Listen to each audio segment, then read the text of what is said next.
This just in, many Austin locals have been scattered around natural settings in search of rice. Yes, rice!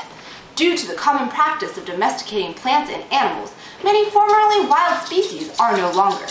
The reason there is such a frenzy in the Austin area is because Texas wild rice has been found in various locations around Texas.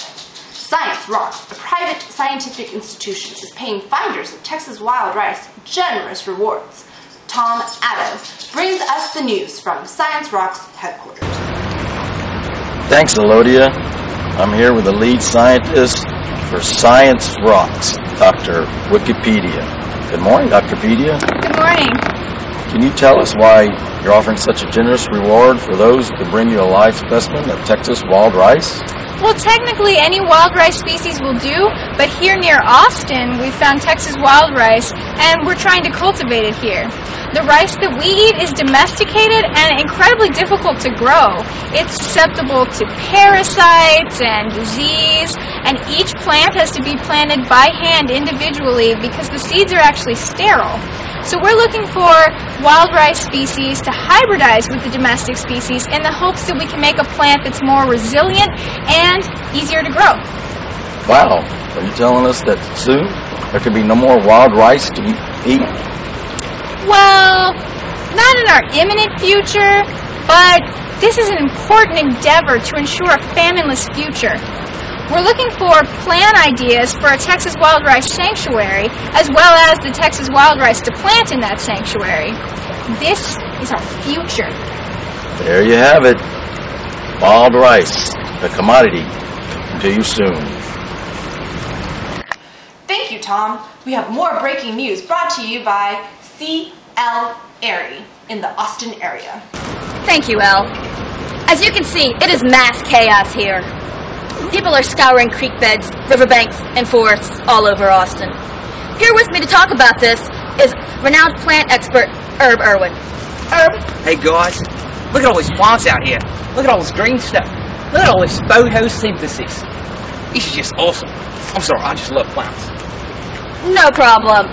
So Herb, I'm just really interested in to know, why are you here today? Have you heard about Texas wild rice?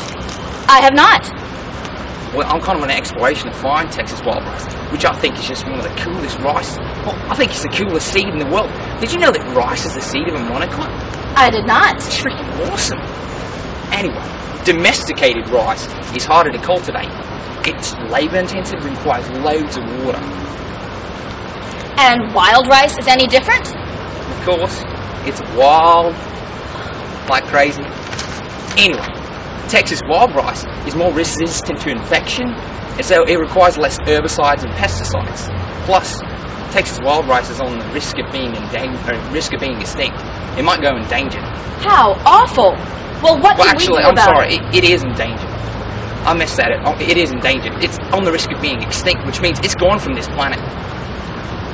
Well, what can we do about it? Well, we gotta find Texas wild rice so we can save it. So I'm on exploration to find this little bugger.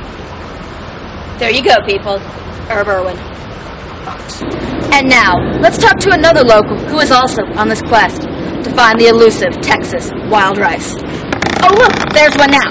Excuse me, sir. Yes, come here. So, sir, are you also on the quest to find the elusive Texas wild rice? Well, of course I am. Science Rocks is offering a big prize to anybody who can find Texas wild rice and then build a sanctuary to keep it safe.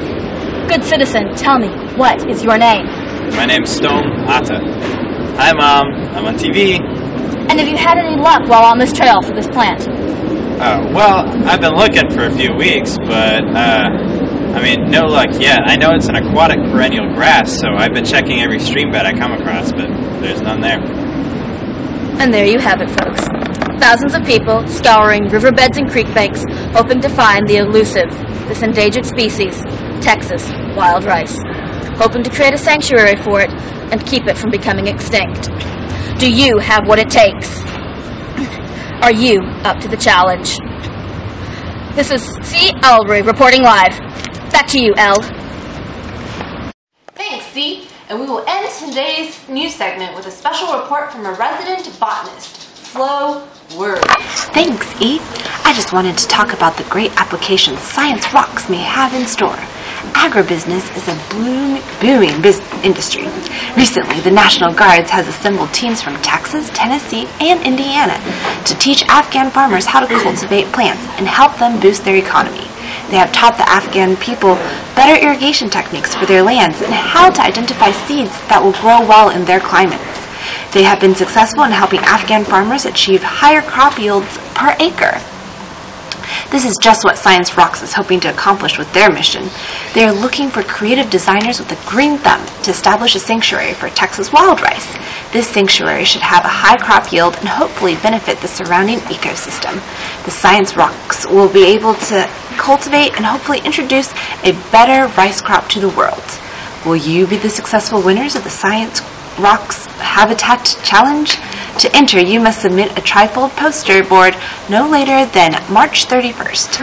If you're a lucky finalist, you will present on April 1st. Thanks again for tuning in, and good luck, plant enthusiasts. May the best sanctuary win!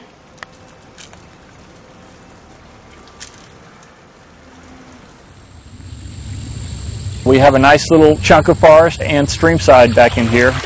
The sights and sounds of McKinney Falls State Park are such a contrast to the city, visitors may forget they're in one. We're actually within the city limits of Austin, 13 miles from the state capitol. If you're tired of camping and need to go in town and catch a movie, you can do that. Tour one of the many museums in the Austin area and go and get that urban feel, but come back and kick your heels up in the very quiet setting of McKinney Falls State Park.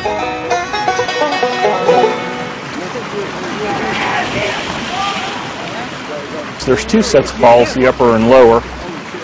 They form some very nice pools underneath, which people swim and fish in. The force of the water is what has given us the fabulous falls, and it's kind of neat to watch. The progression of geologic time right before your eyes, so to speak. The falls and park take their name from Thomas F. McKinney, an early settler and entrepreneur who first came to Texas in the 1820s. McKinney raised horses here, and traces of this ranching past still stand along Onion Creek. You have ruins like the homestead, and we have the remnants of his gristmill here. We've got a lot to offer our history buffs.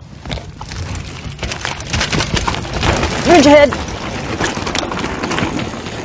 We have an outstanding trail system here at the park. We have probably close to 7 miles of trail. We're going down to the rock shelter, and I'm glad you're wearing tennis shoes. One of my favorites is the rock shelter trail. The Native Americans use this as a shelter during heavy rains and when those blue northerns come in. It also goes by the park's favorite tree. This is our bald cypress tree. We call him Old Baldy. It's approximately 500 years old and 70 feet in height. The Onion Creek Hike and Bike Trail is a loop. It is surfaced, great for families with strollers, kids on bikes. I just really like to ride my bike on the path because there's a whole bunch of birds and butterflies. This is an exceptional place to bird watch. We have a wide variety of wildlife year-round. Great fishing spot. Fishy, fishy, fishy. Snap! Hey, better! It's just a great place to camp. McKinney's always on our list every year.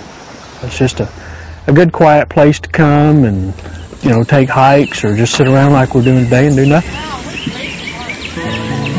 I just encourage those that have not been to McKinney Falls to go ahead and pack their bags and make the trip because it is well worth the experience. I got it! Bring your mountain bike, bring your hiking shoes, and bring your fishing rods, and see a very, very interesting site that has a lot to offer in terms of recreation, history, and just having a good time.